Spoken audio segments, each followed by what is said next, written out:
Oke, Bang Opi ini kemarin kan udah pemilihan, terus dengan hasilnya sekarang seperti apa mungkin Bang Opi? Ya kalau gue sih tetap berpikiran baik aja ya, setiap pesta udah pasti bakal selesai kan. Jadi di dalam pertandingan tuh nggak mungkin ada pemenang semua, pasti ada yang kalah, ada yang menang. Sekarang perhitungan baru 47% kalau nggak salah dari keseluruhan. Mudah-mudahan sih paling enggak walaupun kita nggak kepilih, kita udah ikut lah ngeramein pesta demokrasi ini, itu aja yang paling penting. Terus bisa datang ke dapil-dapil, kita bisa silaturahmi. Kan kebetulan dapil gue tuh dapil yang gue nggak kenal, maksudnya bukan daerah gue kan. Kalau daerah gue kan dapil 5, nah gue dilempar ke dapil 6, jadi gue kan bisa silaturahmi sama orang-orang di dapil 6. Paling nggak ada yang merugi lah, kita bisa kenal orang walaupun kita nggak terpilih nantinya.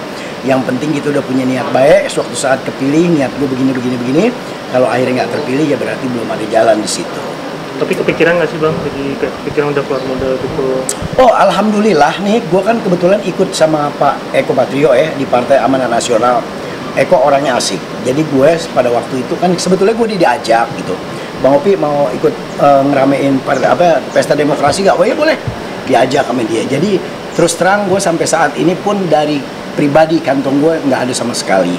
Jadi gue semuanya di backup sama Eko, dan alhamdulillah Eko orangnya asik, Eko orangnya baik, dan apapun keperluan gue untuk sosialisasi dan kampanye, Eko yang dukung gitu. Terima kasih banyak. Tapi mungkin dari Bang Eko-nya sendiri seperti apa nih Bang dengan melihat hasil sekarang? Ya, pasti memang dalam perhitungan sekarang banyak yang pada kecewa ya. Tapi sebetulnya sih kita juga mesti saling hati kita mesti langgeng nih, karena kita juga tahu kan semua orang capek, caleg capek, penghitungan suara capek, KPU capek, semuanya capek. Jadi kalau ada selisih kesalahan sedikit ya kita mesti bisa banyak maklum, karena memang dia kan kerja nonstop nih dari pagi sampai pagi lagi, terus istirahat, terus besok kerja lagi. Kita kalau ngadepin komputer aja satu harian, pala kita mumetnya bukan main. Jadi kalau ada kesalahan angka apa segala macam ya, kita sebagai caleg atau sebagai orang-orang yang ini jangan pernah merasa dirugikan. Kita cuma berdoa aja, mudah-mudahan yang penting, kalau menurut gue yang penting mudah-mudahan pemilihan presiden ini berjalan aman dan damai. Itu aja yang paling penting. Siapapun presidennya, kita tetap rakyatnya. Itu aja yang harus kita pikirin dengan dewasa. Tapi berita kemarin sempat jual burung kesayangan buat modalnya lah, itu benar sih Bang? Jadi gini, gue punya murai, itu harganya sampai saat ini kan memang pernah ditawar 30 juta. Tapi akhirnya gue jual 25 juta. Nggak apa-apa lah, gue buat warawiri lah. Warawiri kesono kemari gitu kan. Karena kalau gue minta lagi sama Pak Eko juga kan nggak enak. Jadi gue cobalah pakai kantong pribadi gue lah sedikit buat jual burung 25 juta, ya udahlah buat mundar-mandir ke sana kemari. Yang penting kita tuh bisa jadi ada jalan lah, ada jalan untuk ketemu orang, ketemu ini segala macam. Nggak apa-apa lah itu. Anggap perjuangan tapi sedikit lah modalnya. Tapi ada penyesalan atau kayak sedih gitu masih Bang, burung kesayangan tapi dijual? Iya memang kalau kita jual burung yang kita udah sayang, tuh burung di mana aja gue gantang menang.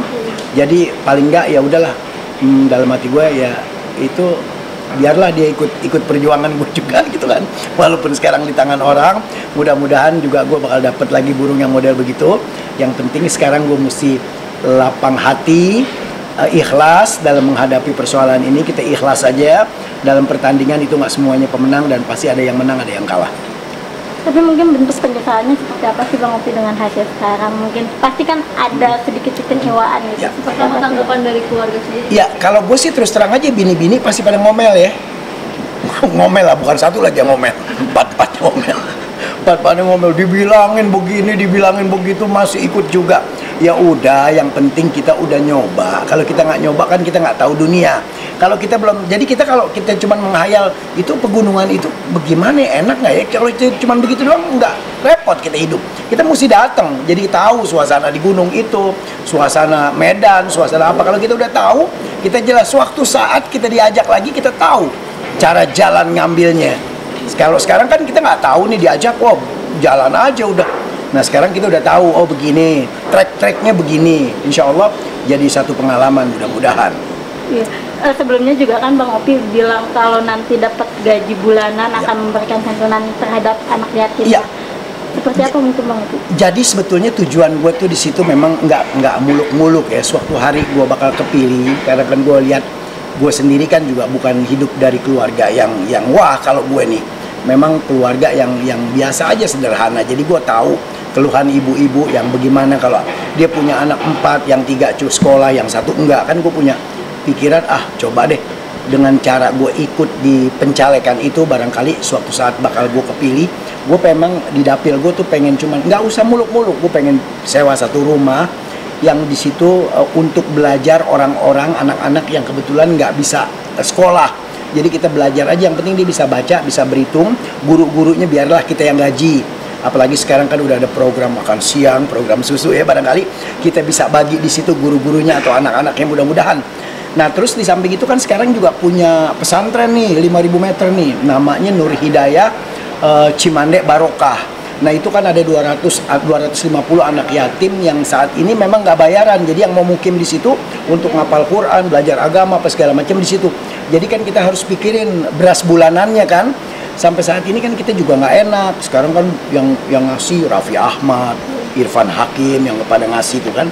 Tapi kita kan nggak selamanya enak begitu kan. Nah terus gue berpikiran kalau suatu saat gue terpilih, paling nggak kan gaji bulanan gue bisa gue beliin beras apa 10 karung apa 15 karung. Jadi gue nggak usah minta lagi sama orang-orang. Tapi kalau sampai detik ini memang Tuhan belum takdirin gue jadi di situ, ya kita juga harus nggak boleh putus asa, nggak boleh sedih gitu. Memang ini adalah garis tangan kita. Bang Opi, tanggapan Bang Opi gimana sih tentang caleg yang stres dan akhirnya masuk rumah sakit jiwa itu, Bang Opi? Ini sebenarnya begini, kita segala sesuatu hidup nih memang urusan kita mesti sama Tuhan. Kalau kita nggak sama Tuhan repot. Karena kalau urusan kita nggak sama Tuhan, pasti setan deketin tuh. Ya nggak? Manusia itu gagal, itu kan udah tulisan sebetulnya. Sekarang nggak serem lah. Buat apa serem? Nggak terpilih jadi caleg kita harus jadi saraf, jadi tekanan jiwa, jadi pikiran. Nggak serem sebetulnya. Yang serem nanti pada saat kita ketemu sama sakratul maut, itu yang lebih serem. Harusnya itu yang mesti stres. Nah ini kan enggak lah, relax aja. Kenapa sih? Makanya pesan gue untuk caleg-caleg yang gagal, nggak usah stres-stres lah. Mau ngapain, santai aja. Ini permainan, suatu saat bakal selesai. Permainan ini bakal selesai, pesta ini bakal selesai. Adepin aja semua. Kalau kita udah berani maju ke tempat yang kita tuju, kita udah harus siapin mental. Nggak usah kita stres-stres. Di kampung Bang Opi udah ada yang gendong-gendong termos loh. Iya loh. Mau kemana Bang? Biasa nih mau ke kebun sirih. Kebun sirih bawa termos. Nah kita ngobrol memang begitu Bang. Begitu kita jelasin lama-lama, iya tapi aneh. Tetap memang dia nggak bisa terima karena mungkin dia udah banyak keluar duit ya. Cuma Bang sadar aja, soalnya Abang duit udah hilang ntar kan, kalau nggak jadi pikiran Abang hilang, jadi repot, 2 yang rugi. Sekarang Abang sadar aja kalau Abang udah mau maju, berarti kan gue sering ngomong sama dia tuh sampai sekarang kayaknya agak lengleng gitu, kesian orang udah tua gitu kan. Akhirnya kesian gendong-gendong termos. Cuman gue nggak bilangin aja bahwa biar di ini, nggak, kesian dia. Kita ajak ngobrol, gimana ya Pi? Ya udah santai aja Bang Haji, mau ngapain? Santai aja. Mau ngapain, kita hidup suatu saat bakal mati. Mau ngapain repot-repot? Tapi aneh kalah. Ya kalau dalam pertandingan nggak mungkin masa ente nggak di juri putusin ente kalah terus ente jadi sarap. Jangan, relax aja. Ya mudah-mudahan rezeki kita dapat lagi Bang Opi, dapat suatu saat. Jadi sekarang dia agak kendor. Kalau kita nggak bilangin gitu, kita nggak repot. Makanya gue bawanya relax aja dalam hal ini. Mau ngapain sih repot-repot? Tipsnya mungkin seperti apa nih biar relax gitu? Iya, tipnya adalah kita harus yakin, kita harus yakin bahwa adanya Allah. Kita harus yakin kehidupan yang udah ditulis nih sama Allah. Dalam kandungan kita udah dituliskan nih. Mati tanggal berapa, bulan apa, lo berhasil jadi ini, gagal di caleg umpamanya ya. Tuhan tulis itu. Kita anggap aja nih Allah kasih nih buku tulisan bahwa lo belum jadi di sini. Nah dengan belum jadi berarti kan kita emang tulisan kita begitu, tulisan tangan kita begitu, nggak usah kita seselin. Kalau kita seselin, ntar akhirnya kita rugi, semuanya rugi. Keluarga kita rugi, diri kita sendiri rugi. Santai aja lah, relax aja, nggak usah ini cuma satu permainan yang nggak perlu terlalu dibebanin gitu loh. Bang Opi, perihal untuk anak yatim tersebut berarti dengan tidak adanya bulanan mungkin gitu. Itu akan seperti apa berarti nanti kelanjutannya? Ya paling kesedihan gue cuma satu itu aja tuh. Kalau seandainya gue nggak jadi berarti anak-anak yatim ini harus agak sedikit sabar nerima uang, barangkali ya apa gue dari syuting, ya apa barangkali dari kebaikan teman-teman. Cuma itu aja paling yang gue jadi, ya Allah. kalau gue nggak kepilih anak-anak itu kesian. Tapi tetap mereka pada makan, cuma barangkali nggak bisa lebih lah ya. Kan gue tadinya pengen lebih, yang tadinya dimakan nasi sama kecap sama ikan asin bisa tambah ada daging lah. Kalau gue jadi barangkali begitu. Tapi kalau sekarang akhirnya nggak jadi ya kita sampaikan aja, mudah-mudahan di tahun-tahun depan walaupun kita nggak terpilih kita bisa dapat rezeki yang lain. Kita gedein hati aja lah, kalau kita kecilin hati tambah repot hidup. Atau mungkin solusinya misal banting setir apa usaha bisnis atau apa, udah kepikiran ke sana nggak Bang? Yeah. Sampai saat ini memang adalah gue sampai saat ini adalah dari temen-temen ini gue buka ternak murai di daerah Kuningan Jawa Barat. Gue bikin ternak murai sama teman-teman, ada Bang Mandor, ada Bang Haji Adi, ada Bang Bule. Nah, jadi gue ngomong sama dia, yuk kita bikin peternakan murai. Kebetulan ada 75 pasang, barangkali nanti ada hasil jualnya, kita kumpulin dikit-dikit buat bantu anak yatim. Dengan cara apa aja deh. Sekarang barangkali nanti ada urusan mau bikin apa lagi. Bagaimana caranya sekarang anak yatim piatu biar pada makan walaupun sedikit. Berarti udah legowo untuk hasilnya, nanti hasil akhirnya gimana tuh? Iya, sekarang gue udah terima. Jadi sekarang kan perhitungan baru 47%. Sekarang gue udah terima dan udah siap, walaupun nanti perhitungan tidak mencapai titik. Kita juga kan banyak teman-teman umpamanya si A yang jadi, ya kita ngobrol aja sama si A. Barangkali si A bisa bantu program-program gue yang pada waktu itu gue pernah mau canangin kalau gue jadi. Ntar gue bakal ngobrol sama teman-teman. Jadi sekarang gue walaupun nggak terpilih ya udah siap. Jadi mau ngapain lagi?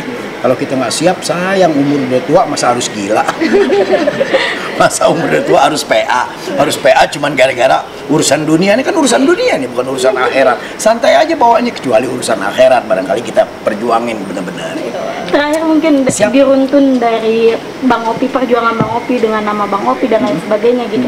Melihatnya seperti apa dan mungkin pelajaran yang paling Bang Opi dapatkan dari proses ini seperti apa?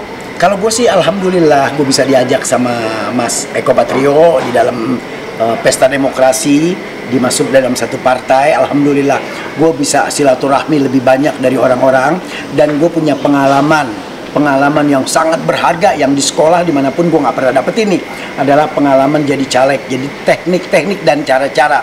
Oh ini politik, oh ini pencalekan, oh ini sosialisasi, oh ini masyarakat. Jadi gue dapet dari situ. Jadi kemenangan gue adalah cuma satu, gue bisa silaturahmi dan bisa tahu dunia politik tuh bagaimana. Itu aja satu tambah yang gue bisa seneng di dalam dunia itu. Kalau dalam 5 tahun lagi ditawarin lagi, mau nggak Bang? Kayaknya gue nggak pernah kapok deh, karena gue anggap nikmat loh ini. Nikmatnya adalah kita bisa, paling enggak kita punya pengalaman yang menarik. Pengalaman menarik ini adalah yang tadi gue bilang sama lo, kita bisa sosialisasi, itu yang pertama. Terus keluhan-keluhan masyarakat kita bisa tahu. Kalau kita nggak nyala, kita nggak tahu lo keluhan masyarakat. Bang Opi ini begini, saya begini, enggak, kita nggak tahu. Kita enjoy aja dengan hidup kita. Tapi dengan kita terjun ke dunia pencalekan, itu kita bisa tahu keluhan masyarakat begini, apa masyarakat begini, dan kita bisa bantu dengan uang yang kita punya, insya Allah kalau kita jadi. Dan nanti di 5 tahun yang akan datang, kalau ada pencalekan lagi dan umur kita masih ada, dicalonin lagi, siap gue mau ikut lagi. Insya Allah kita udah tahu teknik-teknik jalannya. Oke, siap. Siap. Thank you, Bang. Thank you, terima kasih.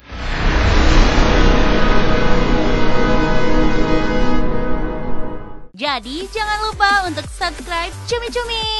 Ditekan ya tombol lonceng merahnya.